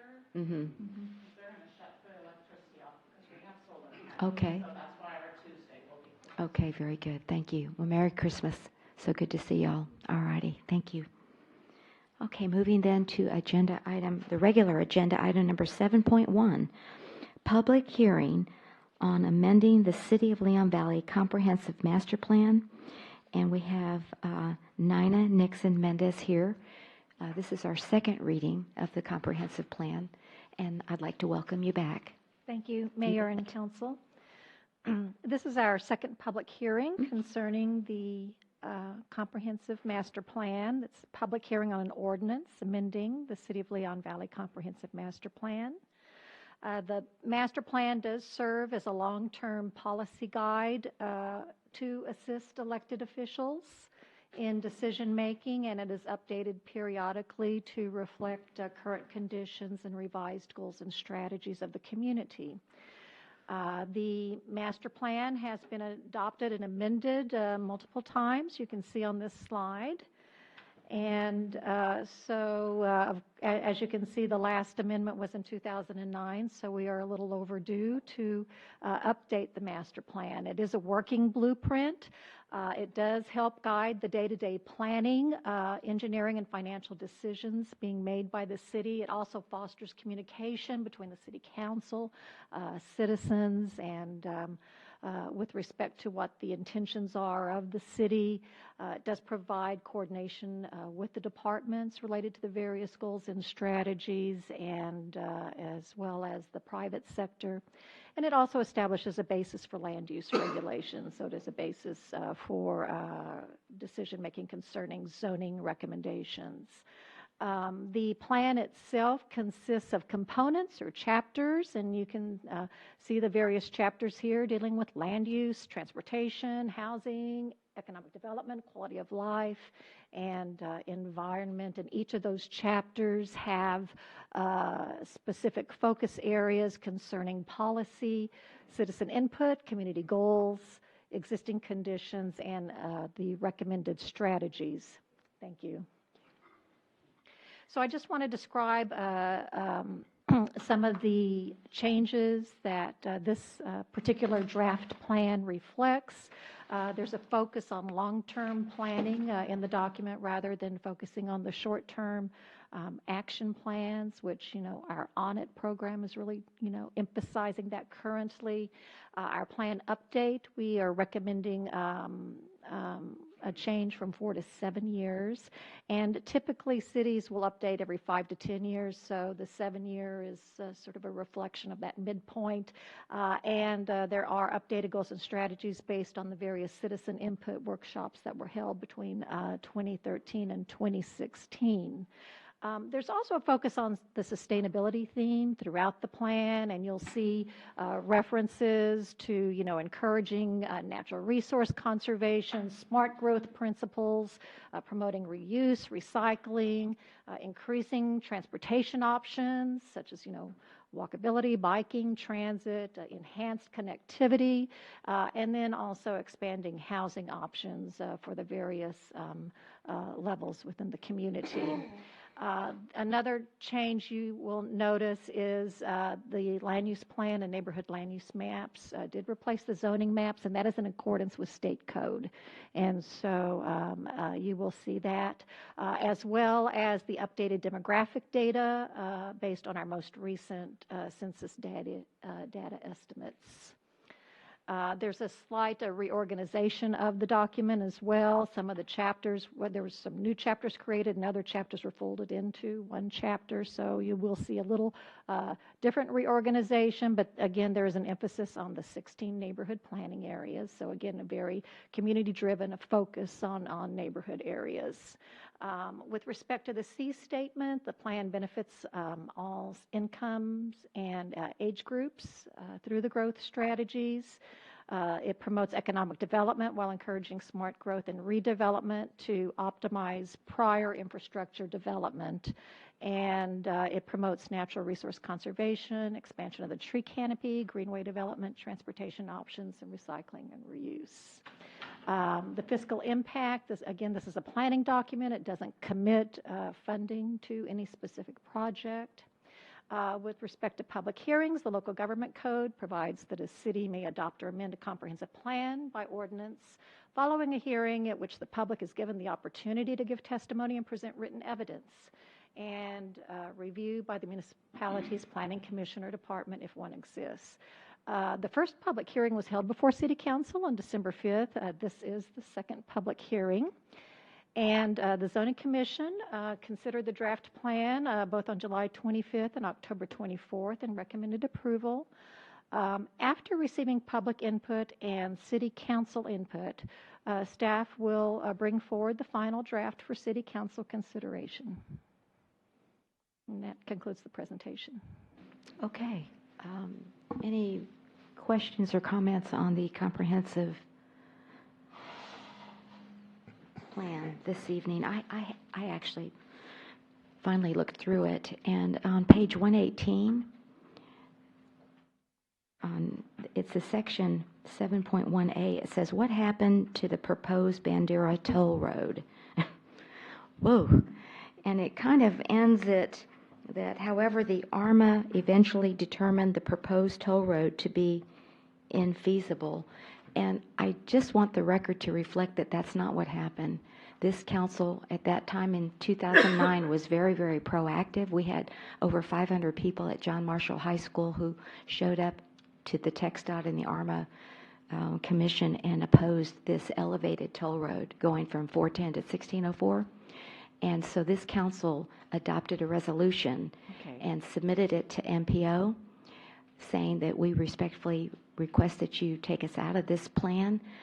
But what I really liked about the council is we didn't just say what we were against, we said what we were for.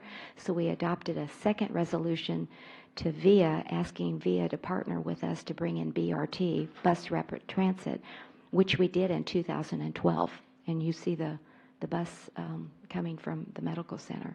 So I'd like that paragraph to kind of be updated if you Yes, ma'am. could, just to reflect. And again, the reason I think this is important is because TxDOT today has an elevated roadway as an option from 410 to 1604 that they want us to consider. And so I think it's important to get that institutional background knowledge reflected in our master plan. So I don't know what the other counselors think about that, but when I saw that, I thought, oh gosh, I need to speak out on that. Also, a couple of more things. There's 16 neighborhoods, and my question to either you or the city manager is, will that be the 16 neighborhoods that we use for the police advisory? Will we be consistent there? Because all of a sudden I realized there's 16 neighborhoods, but that was my question. Mayor, council, that's the plan, is to use those 16 neighborhoods. Okay, very good. And some of the neighborhoods being larger than others, if the council chooses, you could appoint more than one person from a particular neighborhood. That would be your choice. But this would be the neighborhoods Would that be you consistent. Use. Okay, and then my last question is, as we go through the Bandera Road options that are going to be presented at the town hall meeting in January, whatever comes out of that, plus the UTSA Economic Development Study, would we then amend our master plan to reflect any changes before the 7 years is up? That's all. Do you want to take it, or do you want me to? Okay. Mayor, council, you could absolutely amend your plan after Okay. that. We update it, basically. You update it, exactly. Update it, yeah, Correct. update it, right. Okay, those are my questions that I had. Are there any other questions? Yes, Councilor Jordan. Yes, ma'am. I was just wondering if the new codification that we did had any effect on, did they bounce it against the master plan, and were there any changes that had to be made as a result of that, or? Mayor, Councilor Jordan, not that I'm aware of. Okay. I'm sorry, would you repeat your question? I didn't hear Remember, we that. had a codification of our ordinances? And Yes, everything like that? codification. I didn't hear that word. Codification of our ordinances. Does that impact this plan? Right. I was Okay, wondering if and- they kind of And the question, the answer is no. He said, did it impact this plan? And I said, no, not that I'm aware of. Right, very good. Okay, thank you. Thank you, ma'am. All right, anyone else? Okay, there was some question last time. Would we want to have another public hearing, or did we want to adopt it tonight? I think we I had don't some- think it's on the agenda for adoption, and also Oh, that's true. Okay, we're just going to have the public hearing, so we'll hear from the citizens. Since I All had right. read it before, I gave Ms. Mendez the copy of, she was kind enough to give me the draft because there were so many grammatical and word and spelling and You things corrected like that. that, and she had got Okay. mine tonight. Oh, okay, good. All right, very good. Any other questions, comments from the dais to Ms. Nixon Mendez? Okay. If not, then we will open up the public hearing on this comprehensive plan at 7:46 in the evening and ask if there's any comments on our comprehensive master plan this evening. If you'd like to say anything about it, please come forward and state your name and address for the record. Good evening and welcome. So glad to see you again. My name is Cassie Rouse, and I live at 6719 Yellow Rose. I was just wondering if consideration was given when you were writing the comprehensive master plan as to how you fit into the greater San Antonio area, because they're doing the essay tomorrow right now, and I wasn't sure what the involvement was with that. Good question. I don't know. Very good. Our plan includes a section on thoroughfares, and our thoroughfare plan is coordinated with the City of San Antonio. So, there is coordination there. The other thing is our plan emphasizes redevelopment. And one of the big pushes related to SA Tomorrow, which is the plan that was recently adopted by City Council, is selecting 7 areas and focusing redevelopment initiatives in those areas to bring new housing and jobs to those areas. The closest, and it's termed regional centers. The closest regional center nearest to us is the medical center area. And so, I think certainly we're going to see additional growth opportunities related to the medical center that could certainly spin over into this particular municipality. And given that, our plan has the emphasis on redevelopment and then also greening of the community, it is pretty much in line with some of the goals and tenets of the San Antonio SA Tomorrow Growth Plan. Okay, very good. Thank you. Any other questions, comments, anybody else? All right. Okay, seeing no one else, then I'll close the public hearing at 7:49.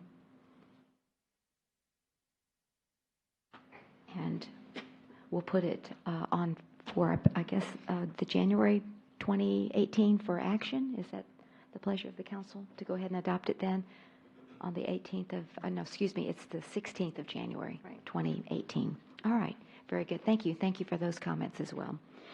Moving then to the 7.2 regular agenda, we have another public hearing to consider action on an ordinance approving replat 2017-002, a request by Luis and Magdalena Rodriguez to replat 3.28 acres of land generally located at 5309 Wurzbach Road in the city of Leon Valley. And again, we have we have Felicia. There we go. How are you? I thought it was going to be Nina again. So, a Community Development Assistant Director. Okay, we thank you for being here. Thank you. And you'll present this one. Okay. Yes. So, this property is not located in the 100-year floodplain, and it's currently zoned B2 retail in the sustainability overlay.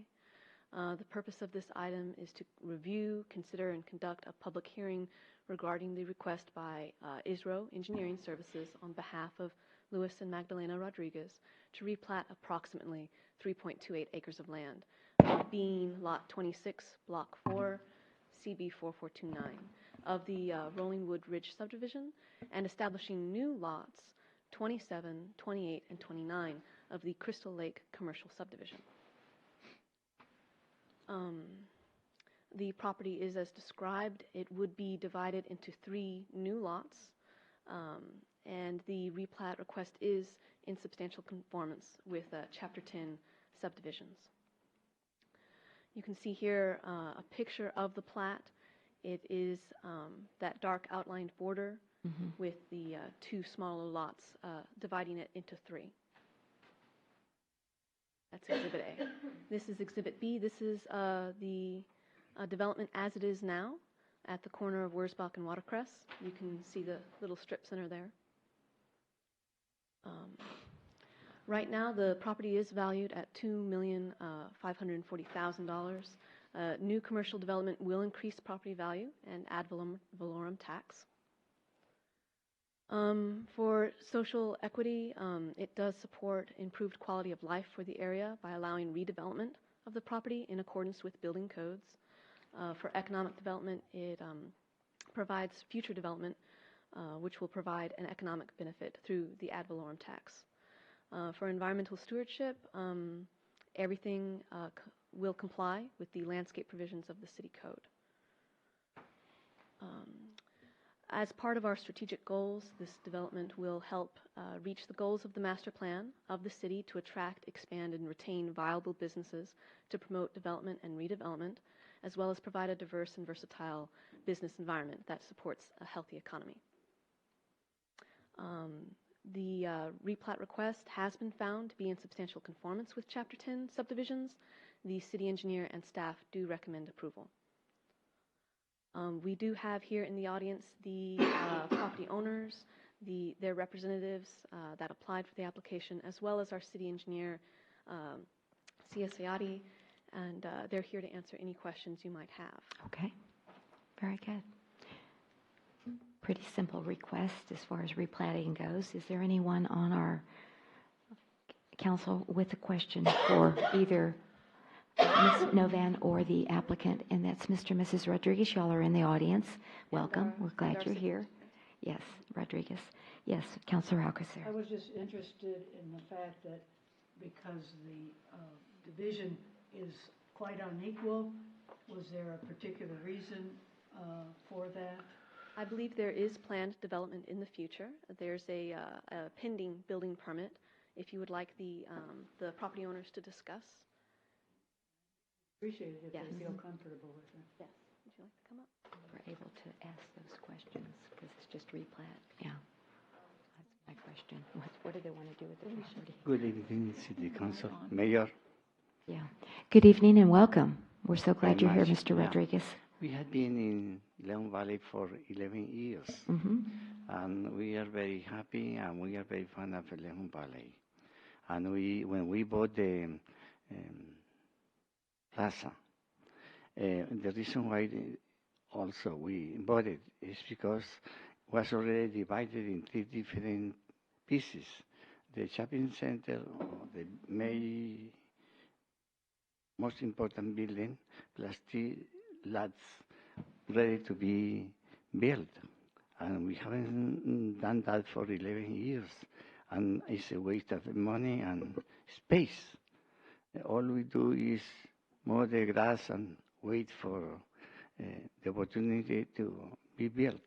And we have to divide those and to replat in 3 different parts. The building that is already existing there, plus 2 other lots to be built.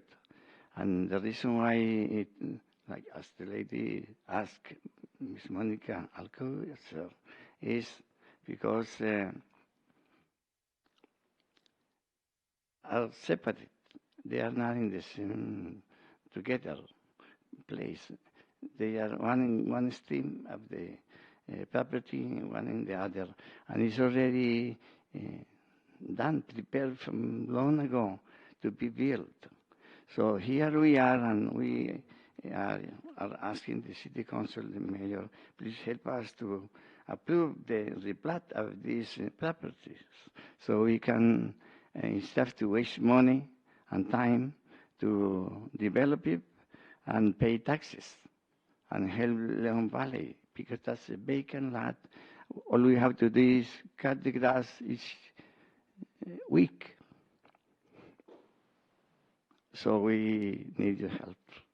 Okay. All of you. Okay. very I just good. couldn't tell by the pictures, so I appreciate your response. Thank you, ma'am. Thank you.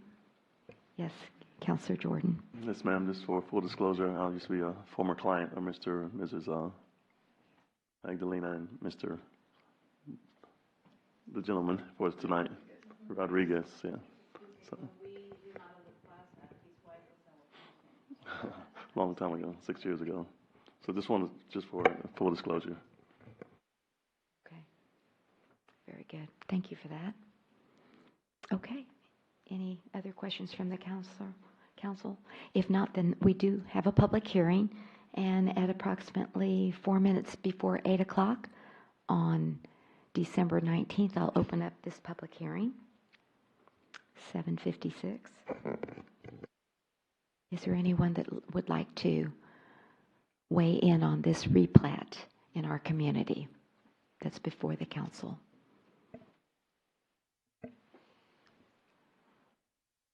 Okay. Seeing no one, then we will close the public hearing at 7:57 and stand in line for a motion. I'd like to make a motion that we accept this as presented. Okay. I second. All right. We have a motion by Councilor Martinez and a second by Councilor Alcacer to approve the replat as presented in the on the Wurzbach Road. Crystal Lake Commercial Subdivision. I've never heard of that before. That's a new one. A point of clarification. If, and it doesn't appear to be an action item, but maybe it's. It's on our agenda. That's where I'm looking at. Okay. Yes. All right. Okay. Thank It says public hearing to consider action on an Right, but ordinance. it doesn't say and take action, it just says a public hearing. To consider action, but I guess it's just not the best, well-written. Approving the replat. Okay, it's on our agenda, but Councilor Alcacer says it's not in the packet on the ordinance, the written ordinance, and she just wanted clarification of that. Was it a clarification on whether or not the public hearing is separate from the action item? Yes, it appears to be one and the same. It's okay. It's okay, all right, thank you. Okay.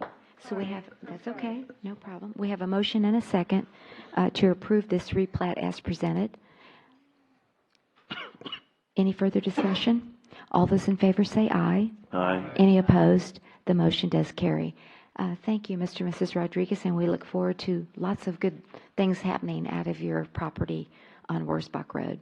Thank you. All right.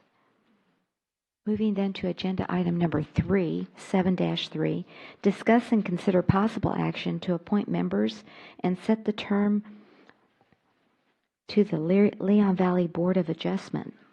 And we have Sandra Pastelet, our city secretary, this evening here to present. Good evening and welcome. Good evening. Merry Christmas. Merry Christmas to you too. Mayor and Council, when we recodified the ordinances, we got everything put where we needed it, and then I began this process of going through all of the boards and committees, and I think this is our third one. We have many to go, but I apologize if there's no PowerPoint, but this was originally going to be in consent, but we pulled it because there are a few things that you need to consider. The ordinance does have specific appointment dates and term expirations, but they have not been followed as far as the appointments have gone. So what we're doing, because they've been made in December and August and things like that, so what we're coming to you tonight is to get an appointment for those that have expired, and some of them had just expired like 3 days ago. So just 2 of the 5? What I'd rather do is go ahead and you have your 2 alternates who expire. No, 3. Yeah. Well, you have 2 alternates right now that have terms expiring on target, which is 5/31/18. Because you're only to make appointments in odd numbered years, we're bringing this to you to ask for an appointment until 5/31 and come back to get them back on track in on June 1st of 18 to follow your ordinance. Okay, so you want them all to expire on 5/31/18? Code states that. The code does state that this board has all members expiring on 5/31 and all appointments being made on June 1st.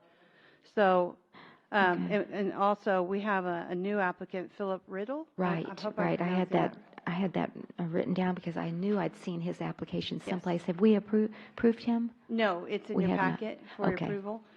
He has expressed. I knew I'd read it someplace.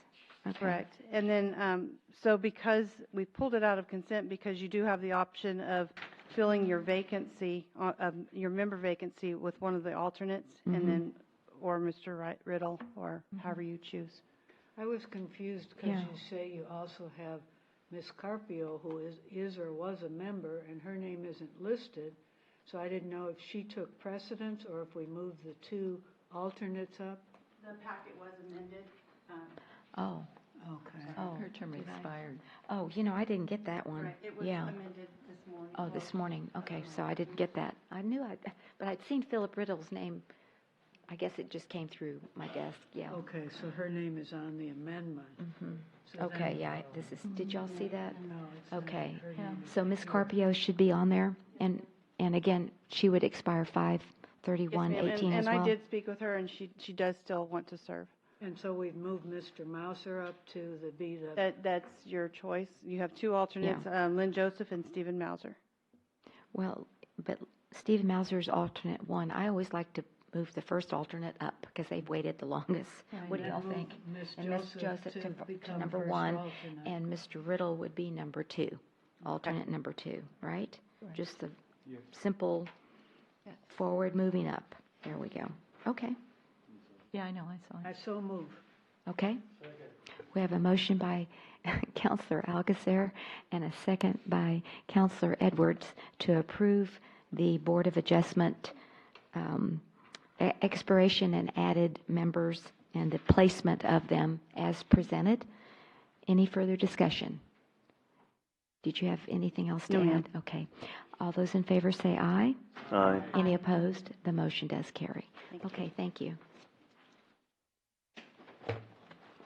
Agenda item number 8, we have citizens to be heard.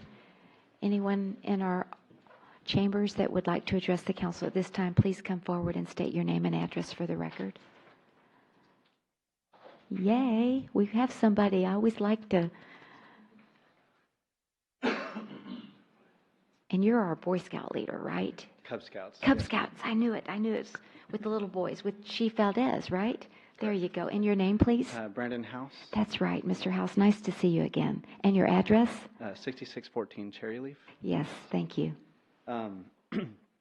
So, just as a moment of reflection and thanks, it being the end of the year, I just wanted to say thanks for all the great things this year that I've witnessed, from the positive changes that happened during 4th of July with the safety and the traffic and all that.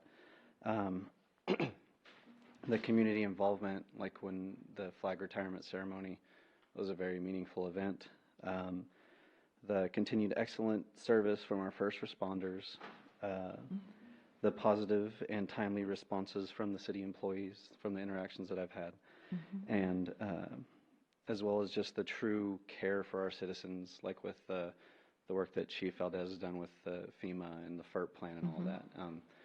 I come from a very small town, and so when I first moved here, I just thought it was another big city, but now that I'm getting more involved, I realize that it truly is a family city. So Very good. I just wanted to say thank you for everybody. And Couldn't agree with you more. Thank you so much for those very, very nice words, and I hope you have a Merry Christmas. Okay, thank you. Yes. All right. Anyone else? Okay. All right. Well, if there's no other business, I guess we should move to adjourn at 5 minutes after 8 and say see you next year, January 16th, 2018. Well, that's the next city council meeting, but we have lots of things before that. Y'all take care. Thank you so very much for being here this evening. And again, from